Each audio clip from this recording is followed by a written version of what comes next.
19 प्रदेशों के प्रदेश अध्यक्ष आए थे।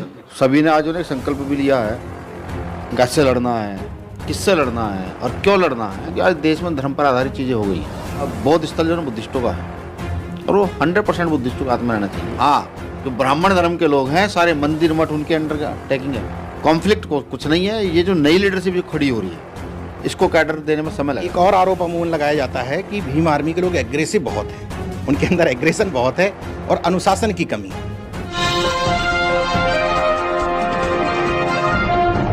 साथियों नमस्कार, मैं हूं नीरज पटेल और आप देख रहे हैं नेशनल जनमत। इस समय मैं दिल्ली में हूं।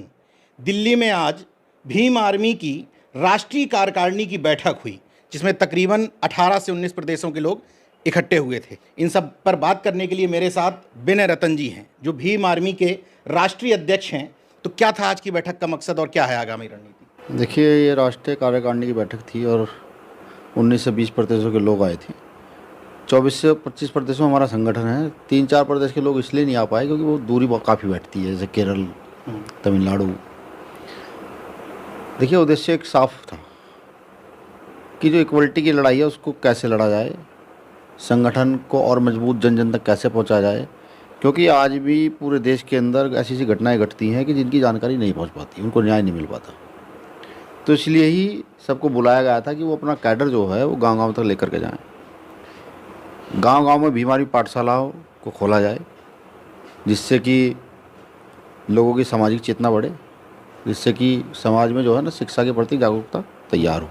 और भी संगठन के जो इंटरनल मुद्दे रहे हैं उन सभी पर आज चर्चा हुई है और बहुत विस्तृत चर्चा हुई है क्योंकि अलग अलग भाषाओं के लोग थे, अलग अलग कल्चर के लोग थे और सभी ने आज उन्हें संकल्प भी लिया है कि जिस तरीके का माहौल आज देश के अंदर है, इस माहौल के खिलाफ लड़ने का संकल्प लिया है। और भीम आर्मी भारत एकता मिशन के कैडर को घर घर तक, यानी कि झोपड़ी और खोपड़ी तक पहुंचाने का भी संकल्प लिया गया है। तो ये 18-19 प्रदेशों के प्रदेश अध्यक्ष थे और प्रदेश कार्यकारिणी के लोग थे। किस तरह? 19 प्रदेशों के प्रदेश अध्यक्ष आए थे और हमारी राष्ट्रीय कार्यकारिणी क्योंकि लोकतंत्र पर आधारित है तो लगभग 15 से 16 प्रदेशों में हमारी राष्ट्रीय कार्यकारिणी के लोग रहते हैं। 16 प्रदेश के लोग फिलहाल भीम आर्मी की राष्ट्रीय कार्यकारिणी में हैं। राष्ट्रीय कार्यकारिणी? हाँ, वो लोग थे। ये बड़ी बात है। तो आगामी रणनीति क्या बनी? क्या है प्लानिंग आगे की? किस तरीके से इस लड़ाई को और मजबूती से लड़ा जाए? देखिए, सबसे बड़ी चीज़ है जागरूकता।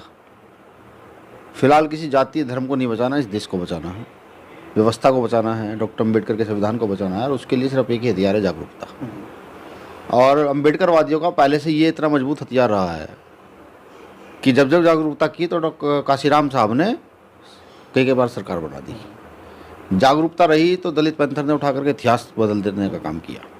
जागरूकता रही तो भीम आर्मी ने ना जाने कितनी पाठशालाएं खोल गई, कितने लोगों को न्याय दिला दिया। जागरूकता रही तो भीम आर्मी के एक कार्यकर्ता जो निम्न परिवार से आते हैं वो जीत करके लोकसभा चले गए। तो सबसे मेन काम है जागरूकता। भीम आर्मी जन जन तक जागरूकता पहुँचाने का काम कर रही है। उनको उनके राइट्स, उनको कैसे लड़ना है, किससे लड़ना है और क्यों लड़ना है, इस बात की जानकारी दे रहे हैं, समझ दे रहे हैं। क्योंकि आज देश में धर्म पर आधारित चीज़ें हो गई हैं। धर्म मानना सबका अपना एक अधिकार है, वो मौलिक अधिकारों में है, लेकिन देश का उत्थान वहाँ के नागरिकों से होता है। नागरिकों का उत्थान कैसे होगा, यही सबको समझाना, एजुकेशन का महत्व बताना, कॉन्स्टिट्यूशन का महत्व बताना, यही जागरूकता, यही हम लोग कर रहे हैं। मैंने देखा आपकी तस्वीरें, आप बोध गया भी गए थे, उस आंदोलन में शामिल भी हुए थे। इसके बाद ये भी कहा था कि इस आंदोलन को हम और लंबा करेंगे। क्या है उस बोध गया को लेकर कुछ प्लानिंग है? देखिए, उस पर भी विस्तृत चर्चा हुई है। बोध गया को लेकर प्लानिंग है। जल्दी एक यात्रा शुरू करने वाले हैं वहाँ माँ बोधि बुद्ध विहार जो है उसको मुक्त कराने के लिए। 1949 का वहाँ एक एक्ट आज भी लागू है, जबकि 26 जनवरी 1950 को जो है देश में संविधान आ गया था, पुराने सब एक्ट खत्म हो गए थे, लेकिन आज भी वो वहाँ चल रहा है। देखिए, बौद्ध स्थल जो है बुद्धिस्टों का है और वो 100% बुद्धिस्टों के हाथ में रहना चाहिए। भाई जैसे इस्लाम धर्म के लोग जो है मस्जिद मदरसे उनके अंडर में रहते हैं और हिंदू धर्म के लोग तो नहीं कहूँगा, हाँ जो ब्राह्मण धर्म के लोग हैं सारे मंदिर मठ उनके अंडर का टैगिंग है, ठीक। तो वो चीज़ें उन्हीं के अंडर रहनी चाहिए। उसके बड़ा आंदोलन चल रहा है, ठीक। तो भीम आर्मी भी क्योंकि एक अपने में मजबूत संगठन है, अम्बेडकराइट संगठन है, बुद्ध का संगठन है और पूरे देश के साथ साथ विदेशों तक की निगाहें भीम आर्मी पर है। उनकी उम्मीदें हैं हम लोगों से कि हम लोग इस आंदोलन में बड़ी मजबूती की ओर बढ़ेंगे। तो उसकी भी प्लान तैयार किया गया कि हम कहाँ से कहाँ तक चलेंगे और कैसे कैसे चलेंगे। जब आरएसएस की बात होती है आजकल, मैं देखता हूं तमाम सामाजिक संदर्भों में, तो लोग भीम आर्मी की चर्चा करते हैं कि जैसे बीजेपी को बढ़ाने में आरएसएस का हाथ था, वैसी भीम आर्मी के सपोर्ट से आज़ाद समाज पार्टी आगे बढ़ रही है।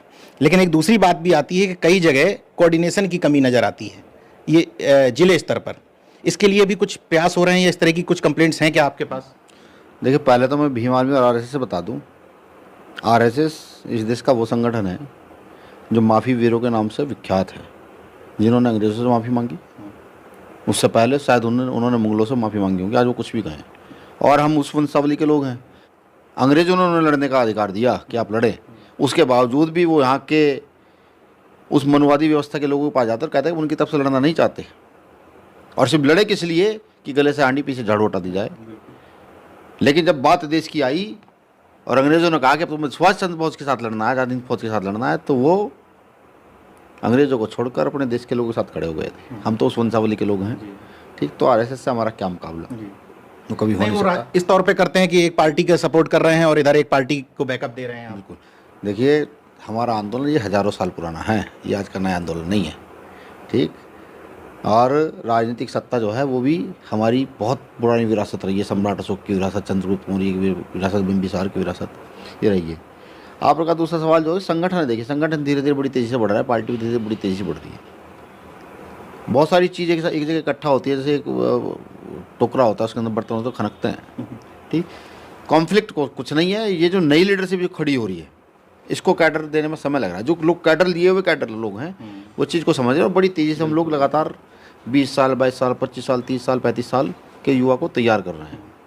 और ये भी हमें, तो ये सिद्धांत भी हमारे पास जो है वो शहीद आजम भगत सिंह से आया, अशफाक उल्लाह खां से आया, करतार सिंह सराभा, खुदीराम बोस, उन लोगों से आया। देखिएगा, ये जो आज बच्चे तैयार हो रहे हैं, कल आने वाले 10 साल के अंदर आपको एक किसी मजदूर का बेटा, किसी रिक्शा चलाने वाले का बेटा, किसान का बेटा आपको विधानसभा लोकसभा में बैठे दिखेंगे।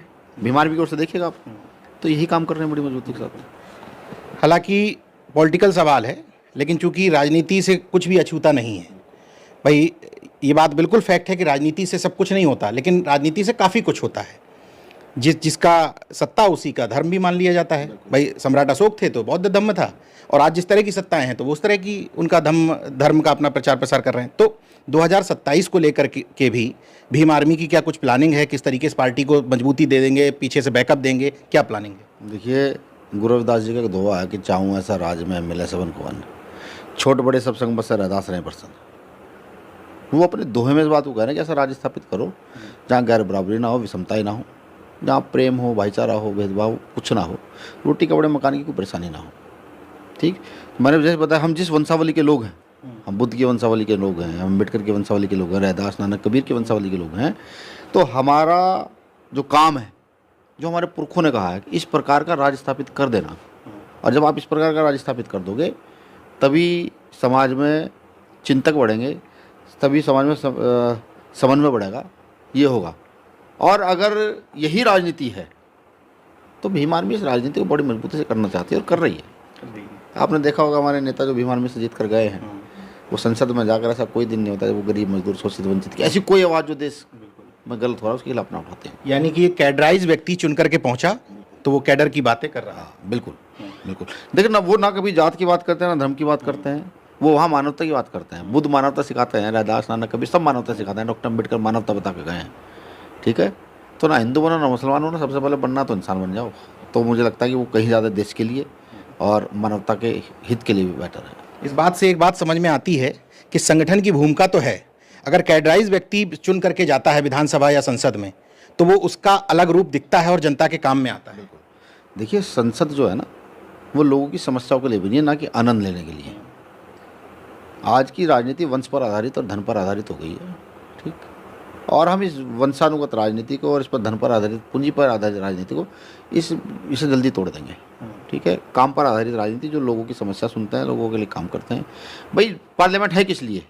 भारत की जनता की समस्याओं के समाधान के लिए, ठीक। अगर पार्लियामेंट में वही काम नहीं होंगे, आज पार्लियामेंट है किस लिए? पार्लियामेंट है भारत के लोगों की समस्याओं को बढ़ाने के लिए। वक्फ बोर्ड, ये बोर्ड जो इन्होंने बनाया है, समस्या बढ़ा दी। पहले नोटबंदी हुई थी, समस्या बढ़ा दी। जीएसटी लगाई, समस्या बढ़ा दी, ठीक। ऐसे तमाम अगर आप देखेंगे ना बहुत सारी चीज़ें, जैसे अभी माननीय मोदी जी के मित्र अमेरिका वालों ने एक टैक्स है एक प्रकार का, वो उन्होंने लगा दिया है। तो ये क्या है कि आज के समय में वहाँ समस्याएं बढ़ रही हैं, ठीक है। तो हमारा प्रयास रहेगा आने वाले कुछ सालों में वहाँ समस्याओं पर बात हो, समस्याओं को बढ़ाने पर बात ना हो। एक अंतिम सवाल, एक और आरोप अमूमन लगाया जाता है कि भीम आर्मी के लोग एग्रेसिव बहुत हैं, उनके अंदर एग्रेशन बहुत है और अनुशासन की कमी है। इसको किस तौर पे देखते हैं? देखिए, मैं आपको भीम आर्मी में छोटा सा कैडर समझाता हूँ। चंद्रशेखर आज़ाद खुद पोस्ट ग्रेजुएट, मैं खुद पोस्ट ग्रेजुएट, हमारा यहाँ का प्रदेश अध्यक्ष PhD गोल्ड मेडलिस्ट, नहीं क्या सॉरी उत्तर प्रदेश के PhD गोल्ड मेडलिस्ट, हमारे दिल्ली के प्रदेश ग्रेजुएट पोस्ट ग्रेजुएट, बिहार के प्रदेश अध्यक्ष लॉ, ठीक। मैं अगर आपको ऐसी लिस्ट गिनवाना शुरू करूँ ना तो आप ये देखेंगे कि graduate post graduate doctorate engineers ये जो है ना, ये हमारी कमेटी के लोग हैं, ये हमारे पदाधिकारी हैं, और ये सिर्फ ऊपर ही नहीं नीचे तक हैं।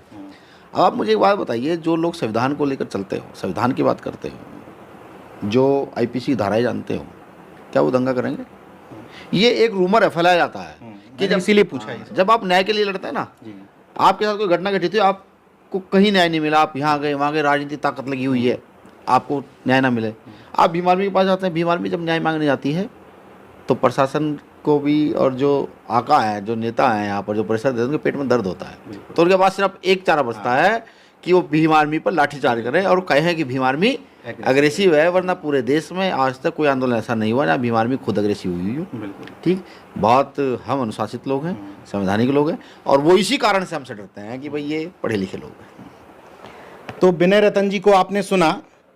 एक बात से मैं पूरी तरीके से सहमत हूं कि कैडर के बिना कोई भी दल, कोई भी संगठन नहीं चल सकता, और कैडराइज व्यक्ति जब चुन करके कहीं भी पहुंचता है, नेता बनता है, नेतृत्व करता है, तो वो अन्य लोगों से भीड़ में अलग नजर आता है। मैं उम्मीद करता हूं कि भीम आर्मी और आज़ाद समाज पार्टी जिस तरीके से मिलजुल करके बहुजन समाज के लिए आज काम कर रही है, आगे भी इस तरह का काम, नजरिया, दृष्टिकोण और विचारधारा उनकी बनी रहे। बाकी देखते रहिए नेशनल जनमत, जागरूक और सजग बने रहिए। जय विज्ञान, जय संविधान, जय लोकतंत्र। धन्यवाद, शुक्रिया।